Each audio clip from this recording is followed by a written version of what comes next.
যে তোমাকে ছেড়ে চলে গেছে তাকে মনে না করে, তার অপেক্ষায় না থেকে, যে তোমার অতীত জেনেও তোমাকে ভালোবাসে, তুমি তাকেই ভালোবাসো। কাউকে ভুল বোঝার আগে দেখো ভুলটা কার ছিল। কারো মন ভাঙার আগে দেখো তোমার মন ভাঙলে কেমন লাগবে। আগে নিজের কষ্ট বোঝো, তারপরে অন্যকে কষ্ট দিও। কখনোই সেই মানুষটাকে কষ্ট দিও না যাকে কষ্ট দিলে তার দ্বিগুণ কষ্ট তোমার নিজেরই হয়।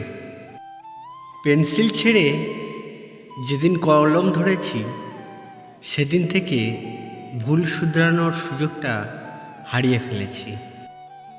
ভালোবাসার জন্ম কোথায়? সম্ভবত চীনে, কারণ চীনা জিনিসের কোনো গ্যারান্টি থাকে না।